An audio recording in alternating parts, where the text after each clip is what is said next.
Down by the Mississippi River Delta in Louisiana, there is a document that has confused historians for more than a century.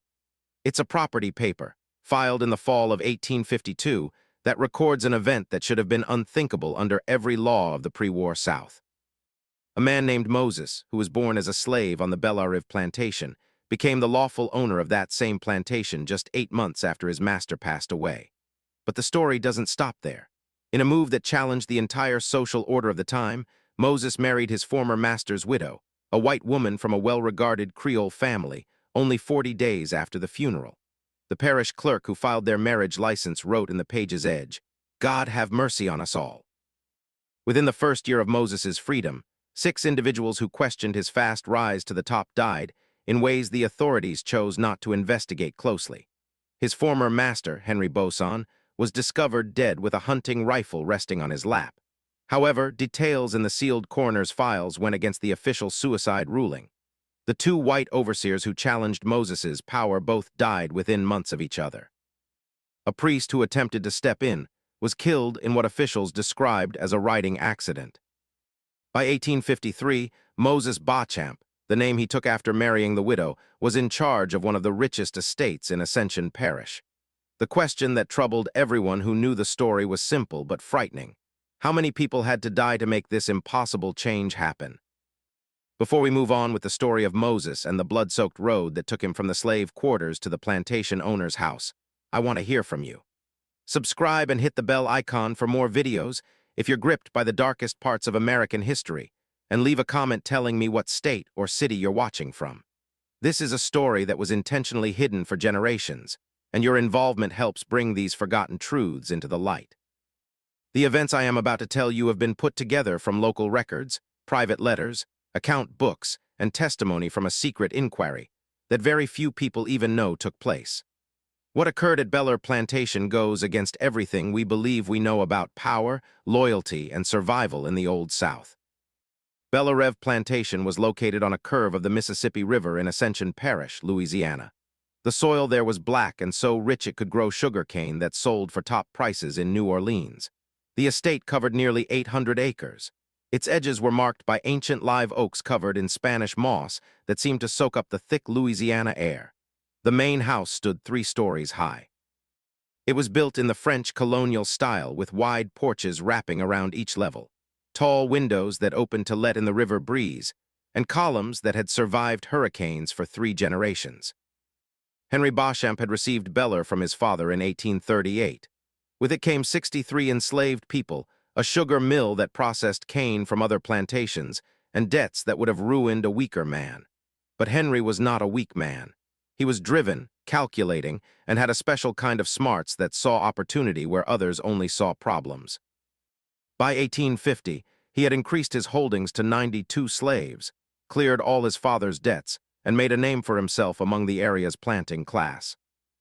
His success was partly due to new farming methods.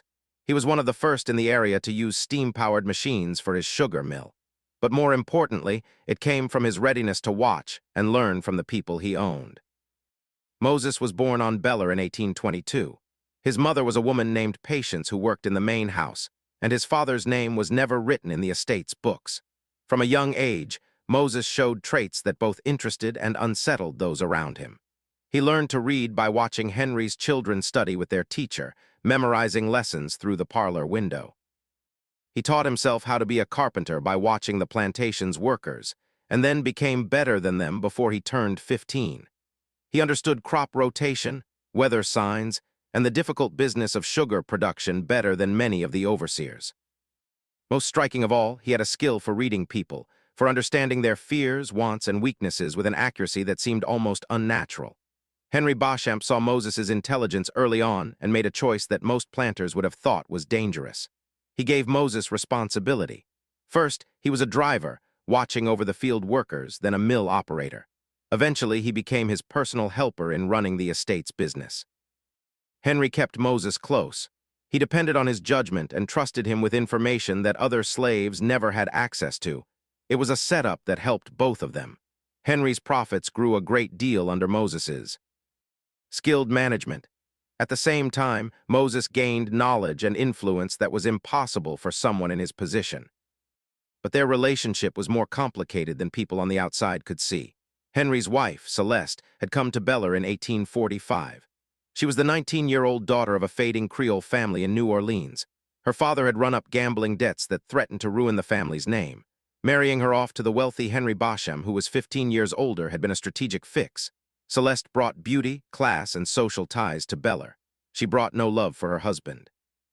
The social order on the plantation in 1852 Louisiana was strictly set by law and tradition. But inside that strict system, there were countless small power plays.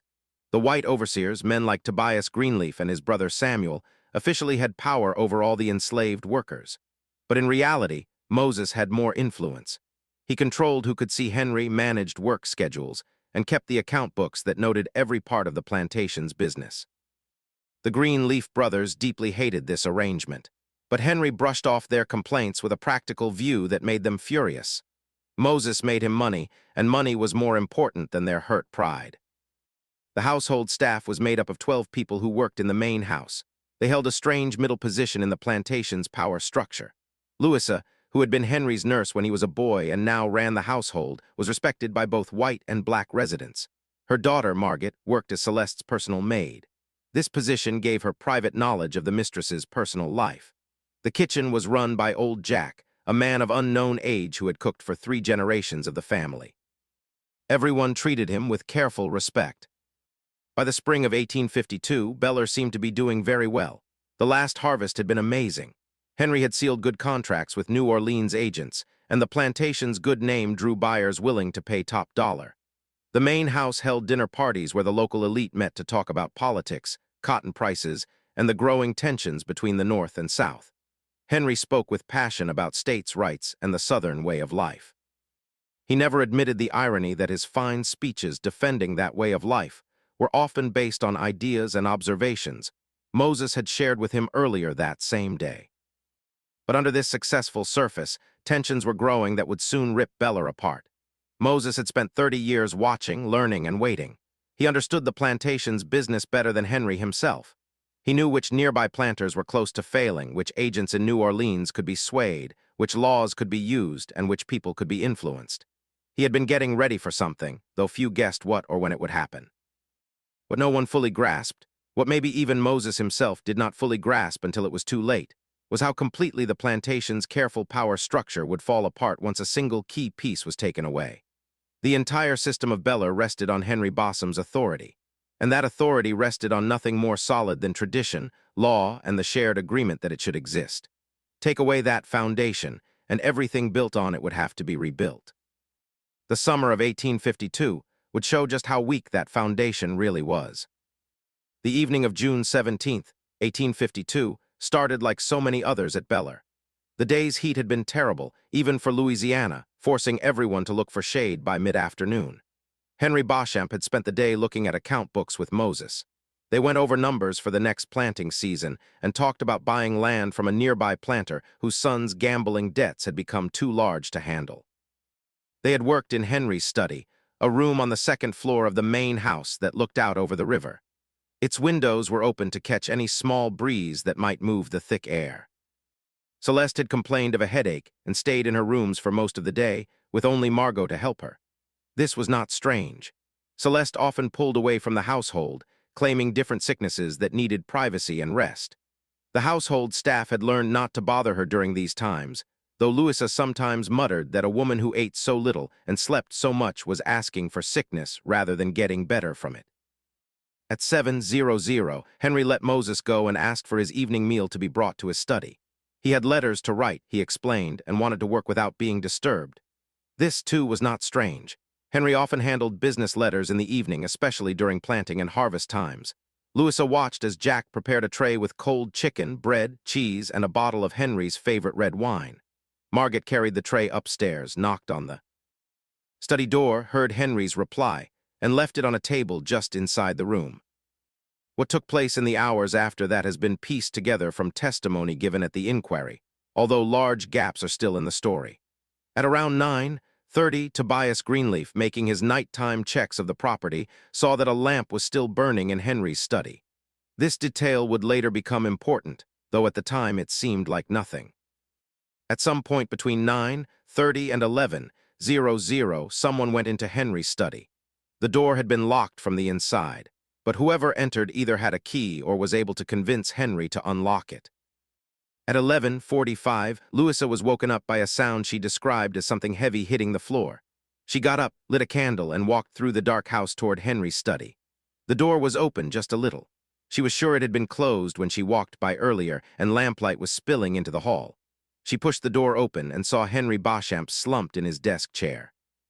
His head was thrown back at an odd angle, his hunting rifle was on his lap, and there was a large amount of blood on the wall behind him. Louisa's scream brought the whole household running. Within minutes, Moses, Celeste, Margot, the Greenleaf brothers, and several house servants had gathered in the study. The scene looked simple.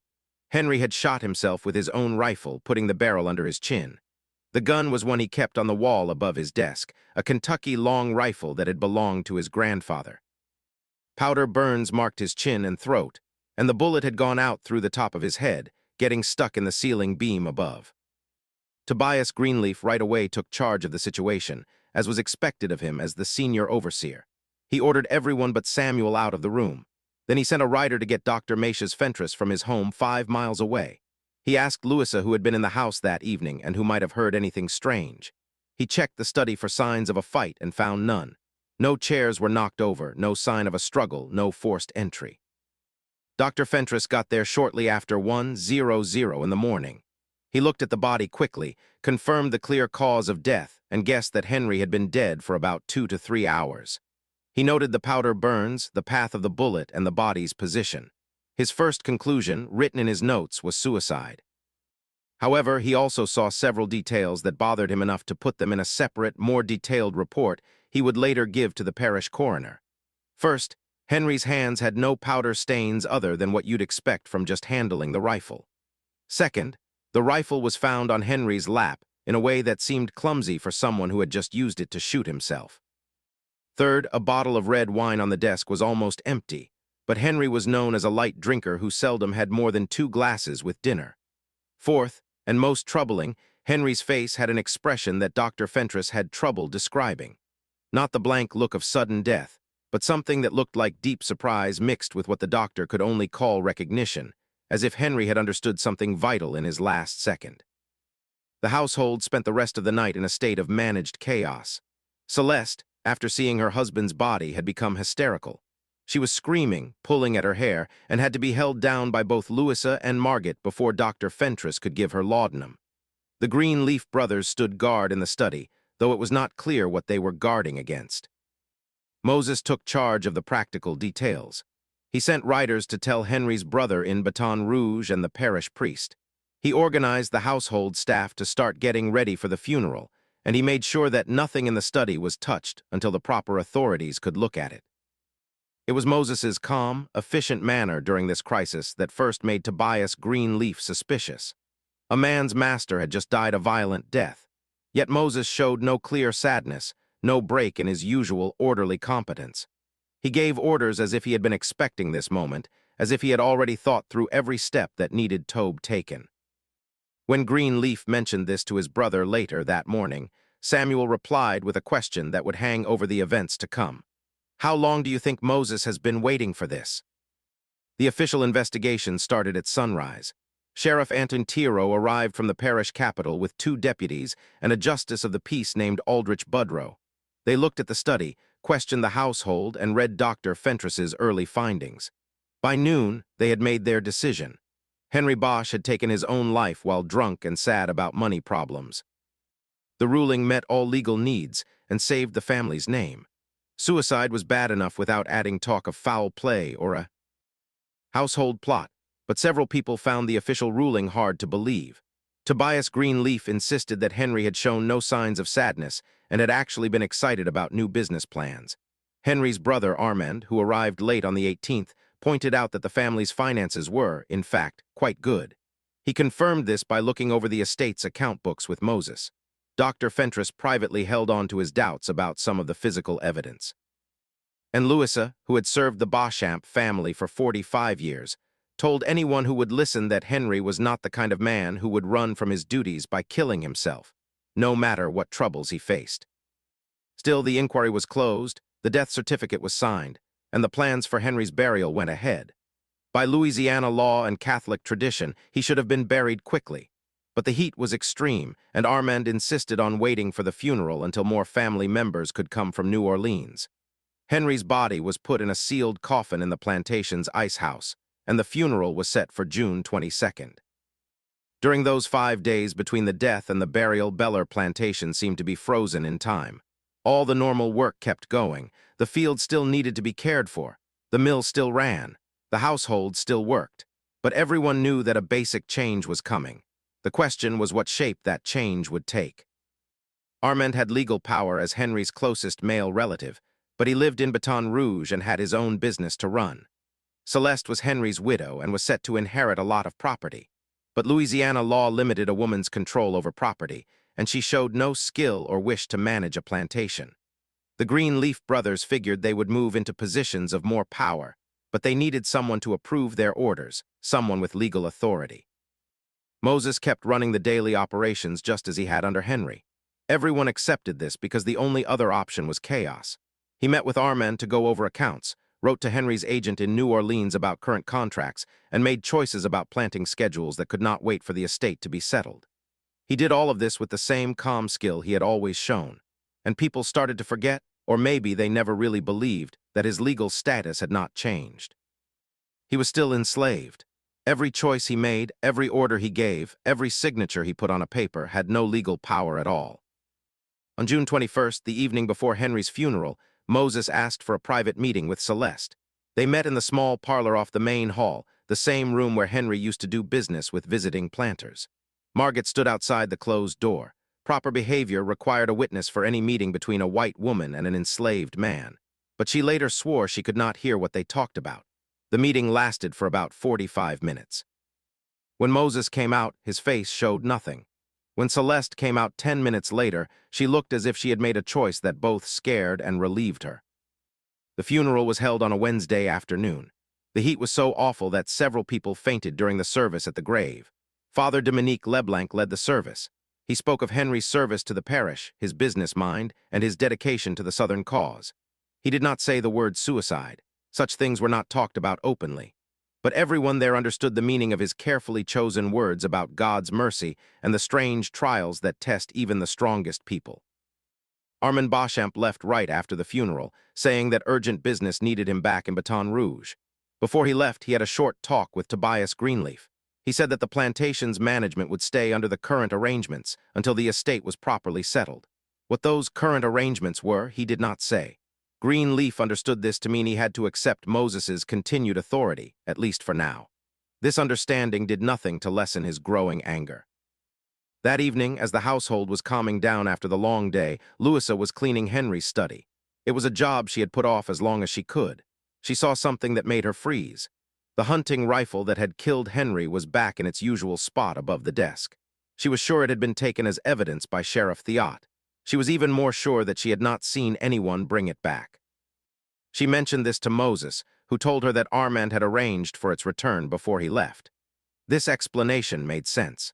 Yet something about the way Moses said it, or maybe something about the way the rifle now hung, cleaned and oiled, as if it was waiting to be used again, made Louisa feel deeply uneasy. One other detail from that day should be mentioned. Late in the evening, after most of the house had gone to bed, Margaret was helping Celeste get ready for sleep. She saw that her mistress was wearing a necklace Margaret had never seen before. It was a simple item, a gold chain with a small locket. It was old-fashioned in style but well-made. When Margaret asked about it, Celeste touched it without thinking and said it had belonged to her grandmother. Margaret did not ask any more questions, though she thought it was strange that Celeste would pick to wear a new piece of jewelry on the day of her husband's funeral. She did not know, she could not have known, that inside the locket was a small curl of dark hair and a folded piece of paper with 7 words written in Moses's clear handwriting. What we have begun cannot be undone. The weeks after Henry's death showed the cracks in Bellarive's social structure. They had always been there under the surface but had been kept in check by the power of established authority. With that authority gone, every relationship, every belief, every unspoken deal was now in question. The plantation did not fall apart right away. That would happen later. But it started a slow change that worried everyone who understood what they were seeing. Moses kept running Beller's business with a skill that even the Greenleaf brothers could not find fault with. The crops were cared for. The mill ran and made a profit. Contracts with New Orleans agents were kept, and the estate's books showed steady income. On paper, nothing was different. In reality, everything was different. Moses no longer asked for approval for his choices. He no longer showed plans for someone else to approve. He just acted. And the force of habit, along with the lack of any clear other authority, meant that people accepted his actions as lawful. Celeste stayed hidden in the main house. She only came out for meals and required social duties. She met weekly with Father Leblanc, who visited to give spiritual comfort during her time of mourning. She accepted sympathy calls from neighboring plantation wives, though these visits became less common as rumors started to spread about her relationship with Moses. She wore black, followed the proper rules of being a widow, and gave no sign that she was anything but a grieving wife waiting for her husband's estate to be settled. But those who worked in the main house knew differently. Margaret, whose job as Celeste's personal maid gave her close access to her mistress's private life, saw meetings between Celeste and Moses. These meetings happened more and more often and with less and less attempt to seem proper. They met in the parlor in Henry's old study on the porch in the evening. They spoke in low voices, sometimes in French, which Moses had somehow learned even though he had no formal schooling. They looked over documents together, papers that Margaret saw but could not read, papers covered with legal words and official seals. Louisa saw changes in how the household was run that pointed to a shift in power. Celeste started making choices about supplies, about which servants should do which jobs, about things that widows usually left to male relatives or overseers. But her choices were never given directly. They came through Moses, delivered with such a matter-of-fact confidence that people obeyed before they questioned whether Celeste even had the power to make such decisions. The Greenleaf brothers saw that their position was being weakened, but they had trouble explaining exactly how or finding a specific rule-breaking they could challenge. Moses gave them no direct orders. That would have been an unforgivable break of the racial order. Instead, he just told them of choices that had been made, changes that would be put in place, and deals that were now set. When they argued, he sent them to Celeste, who confirmed that, yes, these changes had her approval as mistress of the estate. When they questioned if Celeste had the legal power to approve such changes, Moses pointed out that the estate was still being settled, and that Armand Beauchamp had clearly said that current arrangements should continue. By late July, Tobias Greenleaf was certain that Moses was controlling Celeste, maybe through threats, or maybe through some other kind of pressure he could not quite name. He shared these worries with his brother, with several nearby overseers, and finally with Sheriff Thiot during a chance meeting in the parish capital. The sheriff listened politely but pointed out that worry was not proof, and unless Greenleaf could show actual wrongdoing and actual crime, there was nothing the law could do. The sheriff also reminded him, with careful weight, that making baseless claims about a white woman's honor could lead to serious legal trouble for the person making the claims. On August 3rd, something happened that brought these quiet tensions to a short, explosive clash. Moses had set up the sale of 60 large barrels of sugar to a New Orleans agent at a price much higher than Henry had gotten for the last year's crop. This was clearly good business, but Tobias Greenleaf chose to challenge the deal, arguing that Moses had no power to make contracts and that the sale should be canceled. Moses calmly explained that he had made the deal on Celeste's behalf with her full knowledge and approval, and that the contract was already signed and the first payment was already received. Greenleaf, his anger finally spilling over, made the mistake of saying out loud what many had been thinking. "You forget your place, Moses. You forget what you are." The fight happened in the mill office, with 6 or more witnesses there. Moses's answer was quiet, controlled, and totally crushing in its accuracy. "My place is wherever Madame Beauchamp decides it is. If you question my authority, you question hers. If you question hers, you question the arrangements made by Monsieur Armand before he left. If you want to challenge those arrangements, I suggest you travel to Baton Rouge and talk about the matter with him. Until you do so, I will keep doing the duties given to me by the mistress of this estate." It was a brilliant bit of verbal fencing. It called on multiple sources of authority at the same time, while offering no direct challenge to the racial order that everyone knew ruled their world. Greenleaf was stuck. He could not challenge Moses without seeming to challenge Celeste. He could not challenge Celeste without seeming to go beyond his own authority. He could not go to Armand without admitting that he had lost control of the plantation he was supposed to be supervising. That same evening, Tobias Greenleaf started writing a letter to Armand Basham. It detailed his worries about Moses's growing power and asked for a clear statement about the estate's management structure. He was still working on this letter when, 2 days later, he got sick with symptoms that Dr. Fentress first diagnosed as cholera, severe stomach problems along with vomiting, fever, and confusion. The sickness came on fast, got worse quickly, and killed him within 48 hours. Tobias Greenleaf died on August 7, 1852, just 3 days after his fight with Moses. Cholera was not rare in Louisiana during the summer, especially near the river.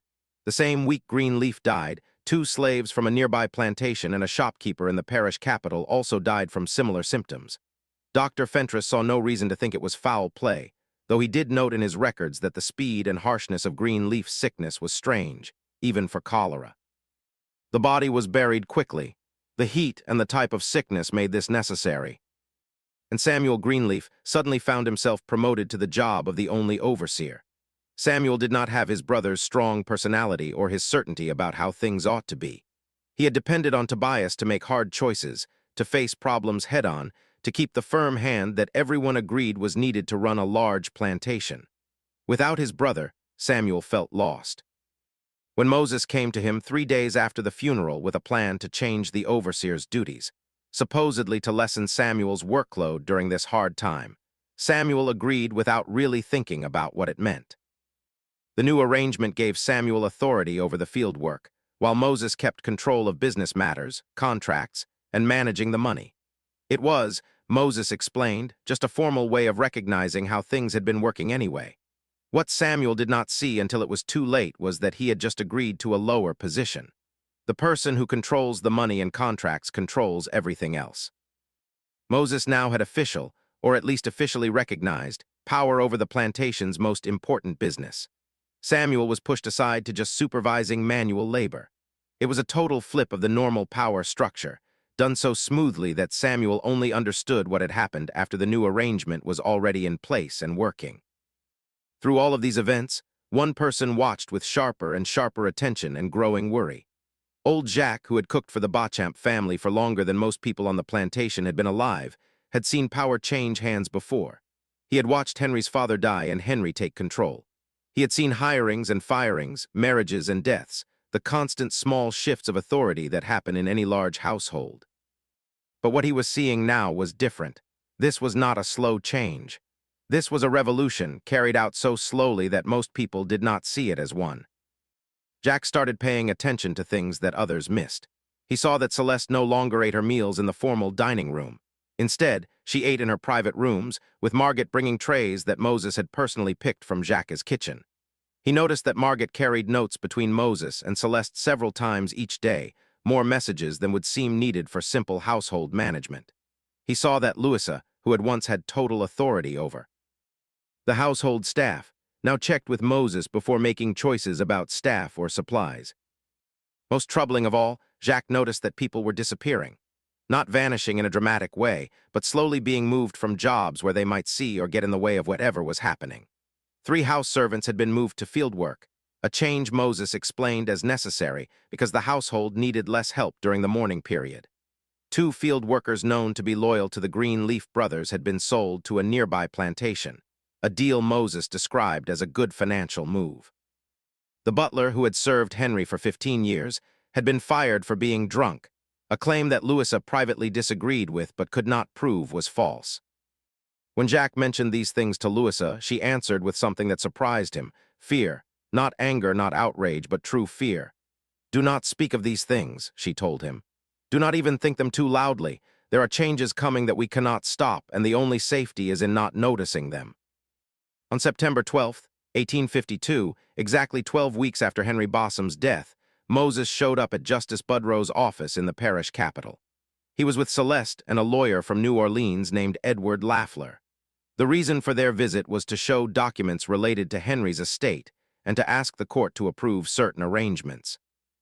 The documents included Henry's will, which had apparently been changed just 2 months before his death, a power of attorney paper that gave Celeste the authority to manage the estate while it was being settled, and a freedom paper for Moses, signed by Henry and dated April 15, 1852. The will was simple enough. It left most of Henry's estate to Celeste, with some money for his brother Armand and small gifts to several friends and distant relatives. Nothing in the will was strange for a man with no children. The power of attorney was also normal, giving Celeste wide-ranging power to handle business for the estate during the settling period. The freedom paper was the bigger problem. It said that Henry Beauchamp, in recognition of Moses's loyal service, amazing intelligence, and priceless contributions to the wealth of Bellarive Plantation, hereby grants him freedom to begin immediately. It was signed correctly, with Henry's signature and the needed witness signatures. But it had never been filed with the parish clerk, which Louisiana law required for a freedom paper to be legally valid. Moses's lawyer argued that this was just a small error, that Henry had clearly meant to grant freedom and had signed the proper document. The failure to file it, he said, was a paperwork mistake that should not cancel Henry's clear wishes. Justice Budrow was not a foolish man. He knew he was looking at a situation that went against every rule of Louisiana society, that challenged the very ideas about race and power that the whole system was built on. He also knew that he was being shown technically legal documents, signed and witnessed correctly. He could reject them. He had the power to do it. But on what basis? Because the situation made him uncomfortable, because it seemed suspicious. Because it broke the unwritten rules about how things should be. After a lot of thought, Justice Budrow agreed to file the documents. He approved the freedom paper, gave Celeste the power she asked for, and entered the will for probate. In his private journal that night, he wrote, "I have today done something that may haunt me for the rest of my life. I have started events that I suspect will not end well. But I have been given legal documents that meet all the requirements of the law, and I have no reason to reject them.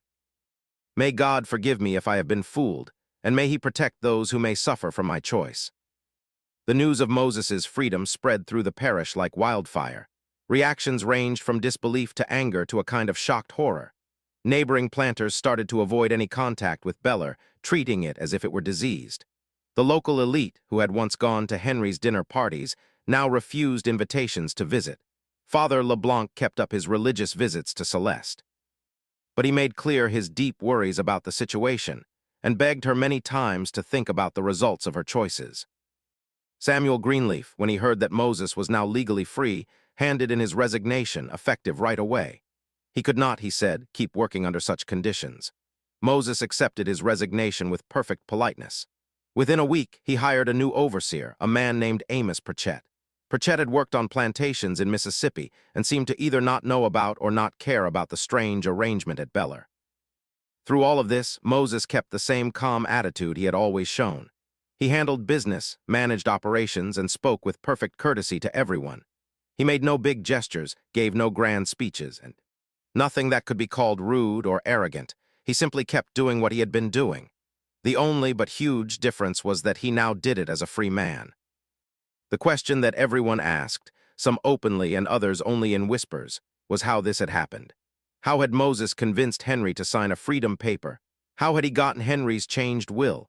How had he talked Celeste into supporting his freedom and working with him to manage the estate?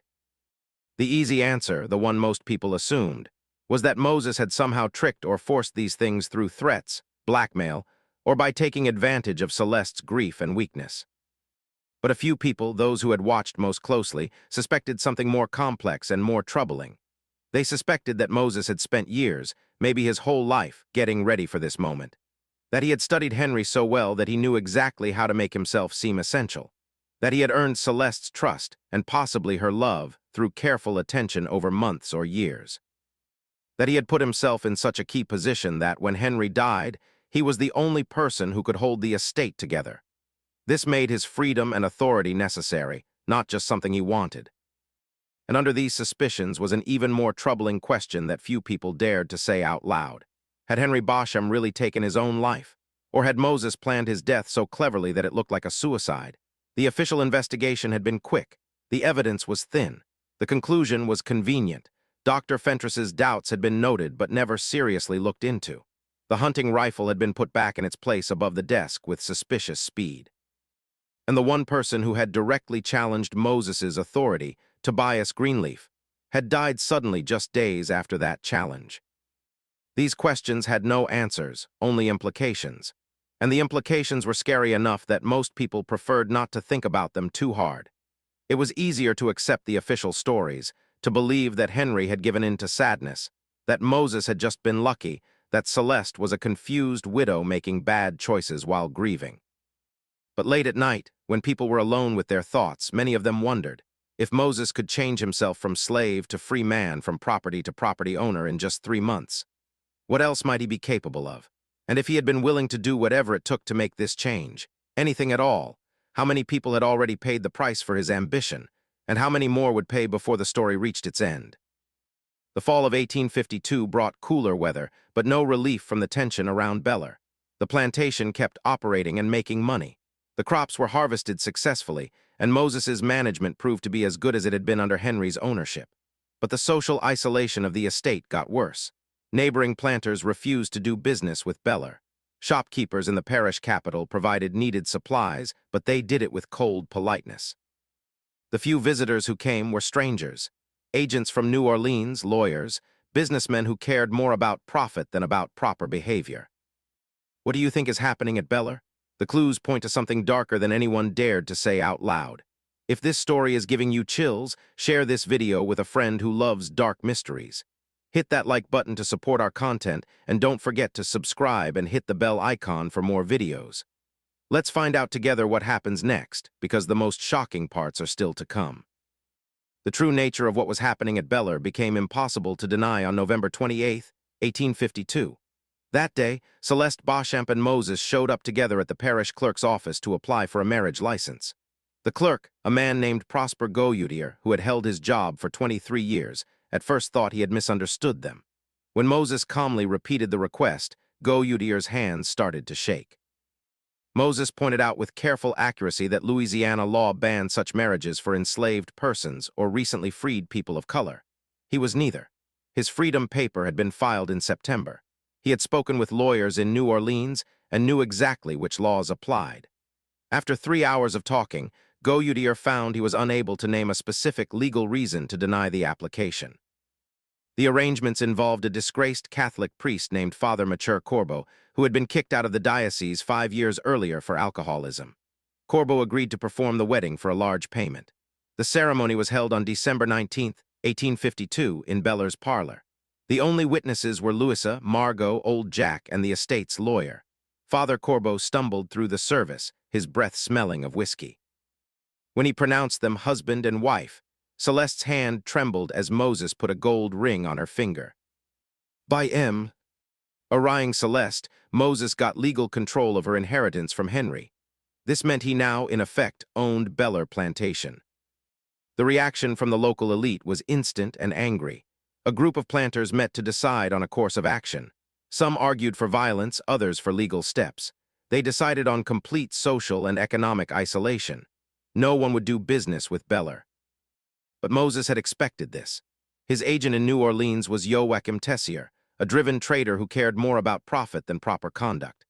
Tessier had connections to northern buyers who were happy to purchase Louisiana sugar without worrying about local scandals.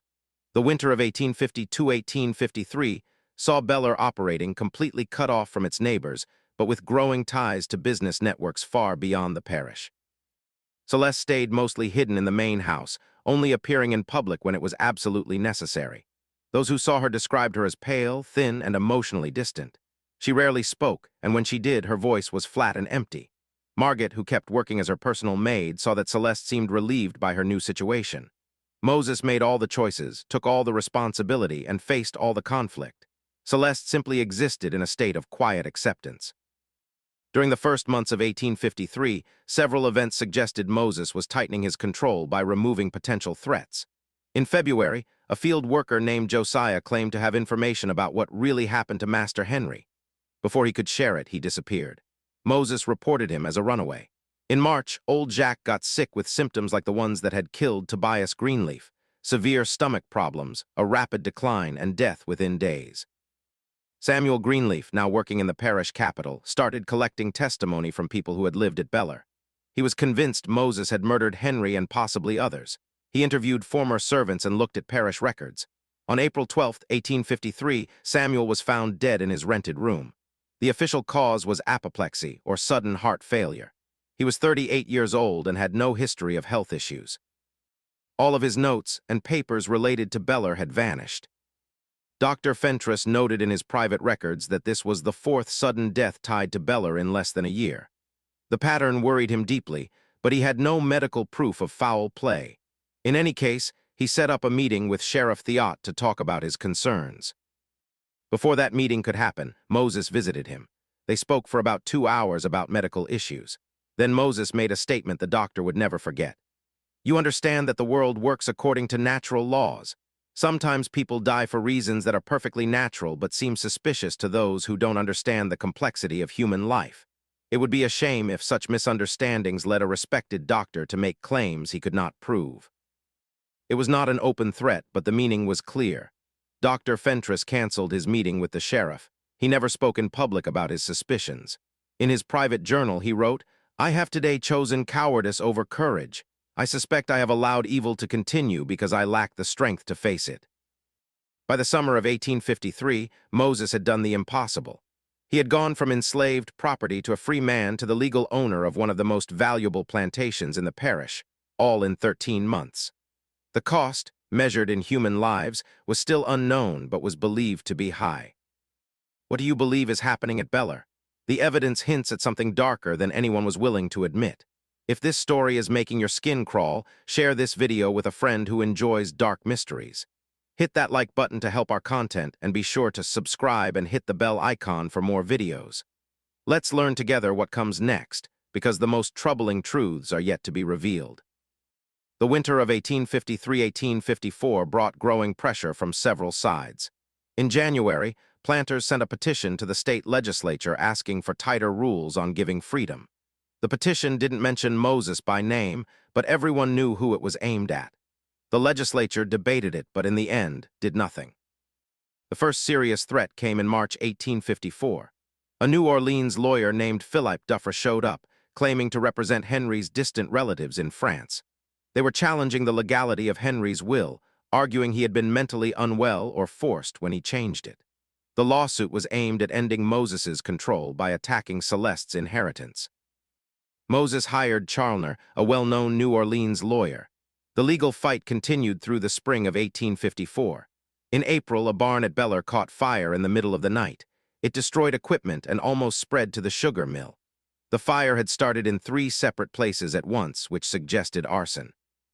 In May, someone shot at Moses as he rode along the Plantation road. The shot missed, and the shooter got away. The biggest development involved Margot. Her job gave her private knowledge of everything happening in the main house. In June 1854, she went to Father Leblanc during one of his religious visits.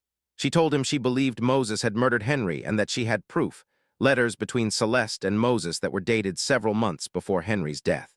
The letters showed a relationship that was close and plotting, focused on shared plans for the future. Margot had hidden these letters, planning to give them to the authorities. Father Leblanc was deeply troubled. He wrote a letter to the bishop in New Orleans explaining the situation and asking for advice. That letter was stopped before it reached the bishop. On the night of June 23rd, Father Leblanc was found unconscious on the road between Beller and his church. His horse was nearby, having apparently thrown its rider. The priest died 3 days later without waking up. The official explanation was a tragic accident. Margot understood right away what had happened. She took the letters and documents she had hidden and fled Beller in the middle of the night, heading for New Orleans. She made it about 15 miles before she was found. The official story said she had been stopped by a patrol looking for runaways. While in custody, she became upset and violent, suffering deadly injuries in the struggle. The documents she had been carrying were lost. No investigation was held. Celeste did not go to her burial. Moses sent a wreath. In August, the lawsuit reached a key stage. Sworn statements were to be taken in September, which was a major threat to Moses's position. The night before they were supposed to start, Philip Dufresne was attacked in his hotel room. 2 men beat him badly and stole all his legal papers. Dufresne survived but was left with permanent injuries that ended his career. The attackers were never found. With Dufresne unable to work and his paperwork destroyed, the lawsuit fell apart. In October 1854, the court threw out the challenge. Moses had won again. But the attack on Dufresne was a turning point. Everyone now understood that Moses was not just lucky. He was willing to kill anyone who threatened his position. In November, Colonel Agagaston Chevalier set up a meeting of planters to talk about the Bellarive situation. 23 men came. They discussed their options, from legal challenges to illegal violence. A committee was formed, 3 men who would plan to get rid of Moses in a way that could be blamed on an accident. Moses learned about the meeting within 48 hours. He hired guards from New Orleans and turned Bellarive into a fortress. He changed his routines, never traveled alone, and never followed a set schedule. In December 1854, Lucien Broussard, one of the 3 men on the assassination committee, was found dead in his home. He was killed by a shotgun blast through a window. The investigation ruled it was a hunting accident, but the message was clear. Moses knew who was planning to kill him. On Christmas Eve, someone fired 6 shots at Moses as he returned to Bellarive. His guards fired back. 2 people were killed, one of Moses's guards and one attacker, identified as a man who worked for Etienne Marchand. Marchand fled the parish that night and was never seen in Louisiana again. Colonel Chiolier survived for 3 more weeks before dying in January 1855. The official cause was pneumonia, though his symptoms looked like the stomach sickness that had killed others who opposed Moses. By early 1855, Moses had gotten rid of or driven away everyone who had actively threatened him. He had proven he could not be removed, could not be killed, and could not be beaten. But this win came at a price. Bellarive existed in total social isolation. Moses had what he wanted, freedom, property, power, but he had it in a prison he had built himself, surrounded by guards, living with a wife who barely spoke. By the spring of 1859, Moses had been the effective master of Bellarive for nearly 7 years. The estate kept making profits, though the isolation had taken a toll. Celeste's mental health had gotten much worse. She rarely left her rooms, spoke to people who weren't there, and moved through the house like a ghost. Dr. Fentress could offer no diagnosis other than deep sadness. In May 1859, Louisa died peacefully at age 72. She left behind a sealed letter addressed to Dr. Fentress. It contained her story of everything she had seen: the secret meetings, the suspicious deaths, the systematic removal of anyone who might challenge Moses. It was not legal proof, but it gave a full story of Moses's transformation through calculated murder. Dr. Fentress read the letter and faced the choice that had haunted him for years. He chose to make a copy, seal the original with instructions to open it after his death, and leave it with his lawyer in New Orleans. If Moses killed him, at least the truth would one day come out. But Moses did not kill him. By the summer of 1859, Moses seemed to have lost interest in getting rid of threats. In August 1859, Moses announced he would free all the enslaved people still on the plantation, immediate and complete freedom for 73 people. The financial impact was huge. Bellarive's entire workforce would vanish, making it impossible to keep operating. But Moses went ahead anyway. He filed the freedom papers and made arrangements for those who wanted to leave. The choice baffled people. Moses had realized that continuing to run Bellarive as a slave plantation made him part of the same system that had enslaved him. Freeing the people he owned was an attempt to break that cycle, to prove his transformation meant something more than just switching roles. Without enslaved labor, the fields could not be worked. The mill could not be run. By October 1859, Moses had basically taken apart the economic engine that had made Bellarive valuable. Celeste's condition reached a crisis. In September, she stopped eating completely. Dr. Fentress found her in a state of deep physical and mental collapse. She was conscious but did not respond, existing in a state between life and death. Celeste died on October 17, 1859, 7 years and 4 months after Henry's death. The official cause was wasting sickness and deep sadness. Moses did not go to the funeral. He sent only a wreath and a note. May she find the peace that escaped her in life. After Celeste's death, Moses was the sole owner of Bellarive. He had finally achieved total control, and he discovered it meant nothing to him. In November, he started selling off parts of Bellarive: the mill, sections of land, equipment, animals, furniture. By December, only the main house and a few acres around it were left. On December 28, 1859, Moses sent for Dr. Fentress. The doctor found him in Henry's study, surrounded by papers, looking physically healthy but emotionally worn out. Moses poured a brandy and started to talk. What he said, Dr. Fentress would later write in his journal. Moses did not confess to murder, but he spoke about the nature of power, about what it cost to get and to keep. He spoke about slavery and freedom, about how both were forms of control. He spoke about Celeste, about how their relationship had started years before Henry's death, about how they had planned together to create a situation that would let them both escape. He did not say directly that they had killed Henry, but the meaning was clear. He did not give details of the other deaths, but he admitted that many obstacles were removed and necessary actions were taken. Most disturbing, he spoke about regret. Not moral regret for the people killed, but practical regret that his methods had cut him off so completely that his victory was no different from defeat. He had achieved an impossible change, but had created a life that satisfied him less than the one he had escaped. At the end, Moses asked, "If you could know for sure that a terrible injustice would be fixed through terrible methods, would you accept that deal? Would you sacrifice others, many others, to get something that should never have been kept from you?" Dr. Fentress replied that he did not know. Moses smiled. "That is the correct answer. Anyone who answers with certainty does not understand the question." That was the last time Dr. Fentress saw Moses Boscan. On January 12, 1860, Moses vanished from Bellarive. He took with him whatever money he had gathered from selling the property. He left no sign of where he was going. The house stood empty for weeks before neighbors realized it was abandoned. The remaining property was eventually taken by the state. No one ever saw Moses Beauchamp again. There were rumors, sightings in New Orleans, reports of a wealthy man of color in Mexico, but nothing was ever confirmed. He disappeared as completely as if he had never been there. The story of Moses Boscan became a dark legend in Ascension Parish. People told different versions, focusing on different parts. Some painted Moses as a brilliant planner who beat a cruel system. Others described him as a monster who murdered his way to the top. The truth, kept in documents found decades later, was more disturbing than any legend. Dr. Fentress's journal, found after his death in 1871, gave a full account based on what he saw firsthand. Lewis's sealed letter offered details that backed it up. Together, they suggested Moses had been responsible for many deaths and that Celeste had helped him. But these documents also showed something more complex. They showed Moses had been shaped by a system that treated people as property, that denied people power based only on their race, that created conditions where the only path to freedom was through violence. The system had created Moses Bosch by denying him every lawful path to the life he wanted. The legal questions about Bellarive were never fully answered. The deaths between 1852 and 1859 remained officially unsolved. No one faced legal trouble except for Philip Dufresne, who survived his attack but never practiced law again. In 1868, a northern journalist named Theodore Wexler looked into the Bellarive story but found most people refused to talk about it. He found one interesting detail.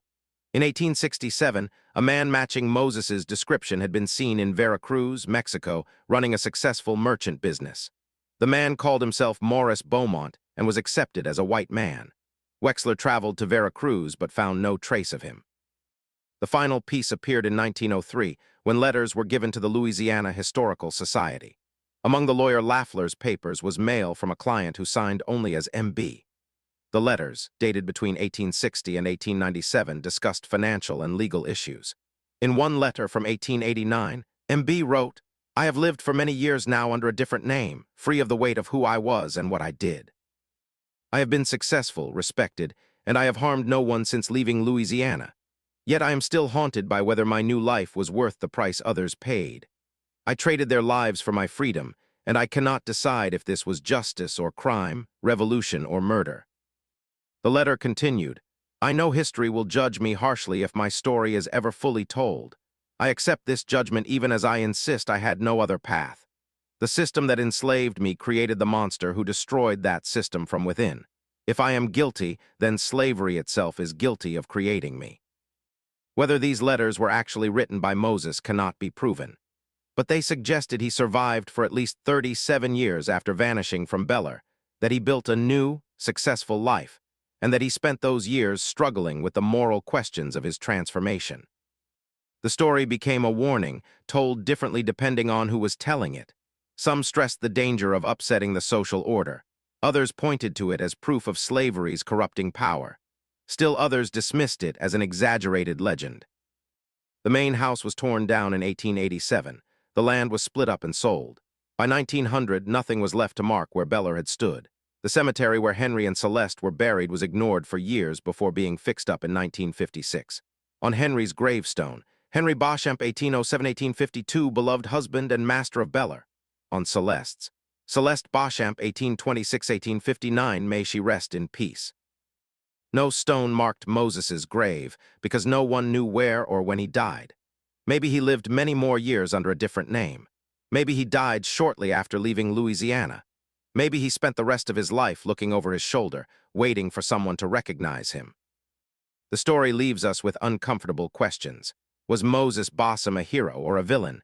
Was his new life a liberation or a crime? Were his methods justified by the fact that he could not get freedom through legal means? Or do they condemn him no matter what? Did he prove that individuals can overcome cruel systems?